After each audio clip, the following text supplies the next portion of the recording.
Hey everybody, today we're going to go over the Tasco 8 megapixel trail cam. These ones I happen to pick up, a little dust on the sensor there. These ones I happen to pick up at Walmart for $24 a piece. They're a little bit more expensive now because of the pandemic, but anyway, they are what they are. And things are what they are. But these are good little trail cams. This one is an 8 megapixel. It's got a range of about 35 feet with infrared camera for night. You can take 1 picture, 3 pictures, or a 5-second video with this. I will add in some pictures at the end of this video so you can see what kind of quality they have. I've got right now 6 on the property, and I have this one and another one over here in my bag, so I'll have 8 running. I love them.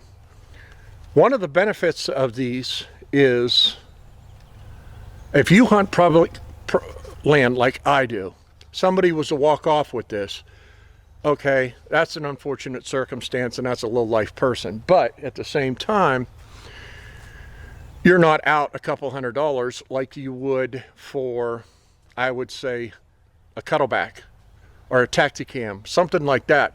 The cell cams, as convenient and as wonderful as they are a high target for thieves. Unfortunately, that's just the way it is.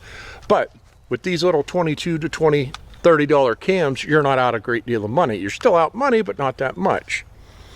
Now, these work in a very simple process. They are easy to set up. You can identify them by number. I will say the one drawback on these, they work on any standard SD card, but the one drawback to these is they don't have a battery life indicator on them. Nowhere on the screen, once you set this up, does it show how much battery's left in them, which would be a nice add to these. I've sent messages to the Tasco company about that, and hopefully their next model will have that feature, but for now this is what we have. And I'm pleased with it, but that is the only drawback that I can find to these. They're lightweight, they've got a good green color, so they'll disappear into the woods fairly easy. They're not, they don't stand out a whole lot, so they do hide. And I haven't had any spook any deer, so as far as that goes with the sensors and everything, I haven't had that issue. I've actually had deer come up and investigate them. Now, like I was saying, these are extremely light. They're easy to set up. They take 8 AA batteries and an SD card. I run 16s in mine, but you can put 32s, you can put 4s. So that's your preference. I will go over to show you how to set one of these up. It doesn't take any time at all. It'll probably be a little bit more difficult for me since I'll be doing it in reverse, but we'll go ahead and try it and see what happens. Now, you got to have your batteries.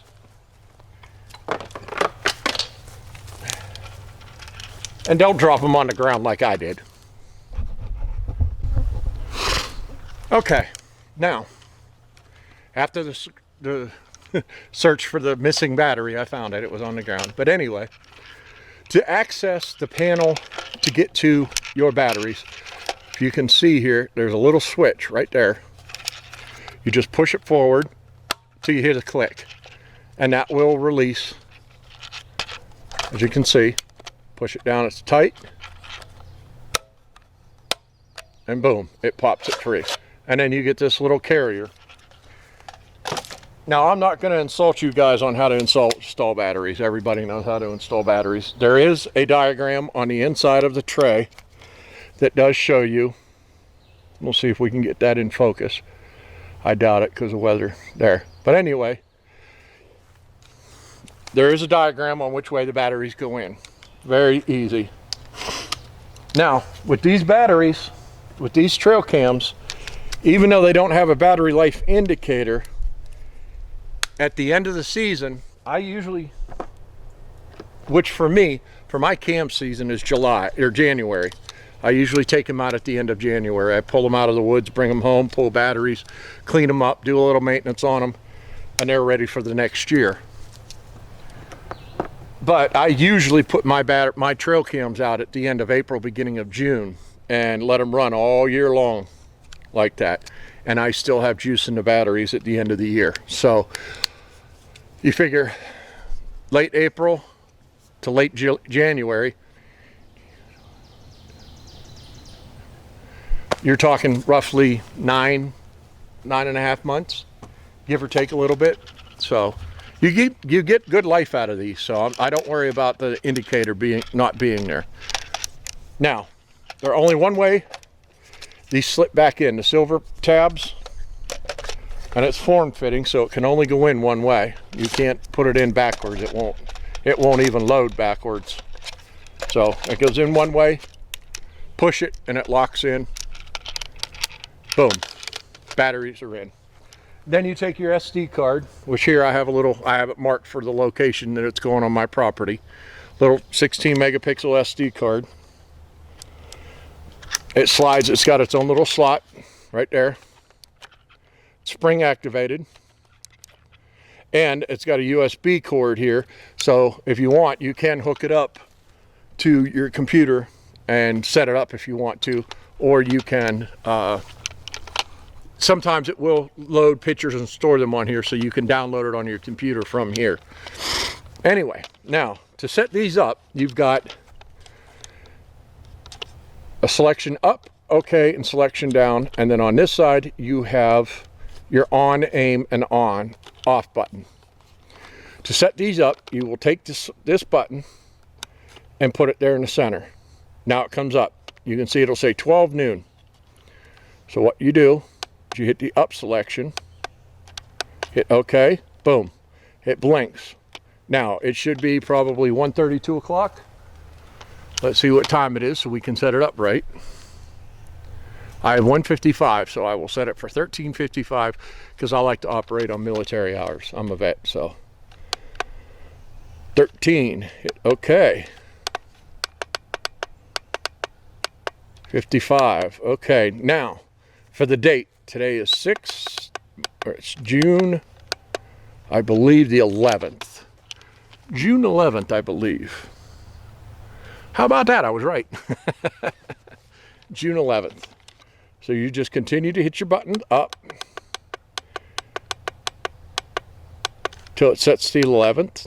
Now the year of 2021. Now here you select either you get one picture, 3 pictures, or a 5-second video. I choose 1 picture. And then this is the time frame between pictures. You can do 15 seconds, 30 seconds, 60 seconds, 3 minutes, or 3 seconds. I set it 3 seconds. And then you can designate this per camera. This one will be designated number 8. I put no for this. Oop. Then it wants you to format. You don't have to format, but you can. Boom. This cam is now set. Okay. And what you can do, now at this point, you can reach over and turn it off till you're going to set it on. But when you turn it on, it will give you a 10-second countdown to close the door and walk away so it does not take a picture of you. Presently, I am not in a location to set this one out, so I turned it off. Now, on the back of this cam, it has a multitude of ways to hang this on your tree. You can put a rod through here and hang it like that. You can put a strap through here to wrap around the tree, which is the way I'm going to do it. Another rod down here, or here in the bottom, you can get the screw-in tree mounts. They screw into the tree, and then this screws onto it, and you can get all kinds of angles on your trail cam. And you can put it up high and have it shine down on you, and you're in business, you know, on the path that you want. So if you want to get it up in the air to get it out of somebody's reach, you know, you can do that. But those are the 3 methods that it comes. As I said, this is an overall great product. I highly recommend them. I've got 8, so obviously I like them. I plan on getting a couple more. I'd like to have 10 out. But right now, where I got them is out. So I have to go to a different Walmart, and that won't be for a couple weeks. So, but anyway, if you're looking for a budget-friendly trail cam, here it is. The Tasco 8 megapixel. You can get them at Walmart. You can get them online at Tasco. There's a lot of places you can pick these up for fairly cheap. If somebody walks off with it, well, then you're only out of, you know, $20, $30 as compared to $150 to $300 per cam. They're not cellular, so there is that drawback, but these will get the job done and they take great pictures. As I said, I will be adding on some pictures at the end if I'm capable of what the quality of pictures that these put out. So that's all I have for this video, but stay tuned for the next one. Have a good day, be outdoors, be safe, and have fun. We'll talk to you later.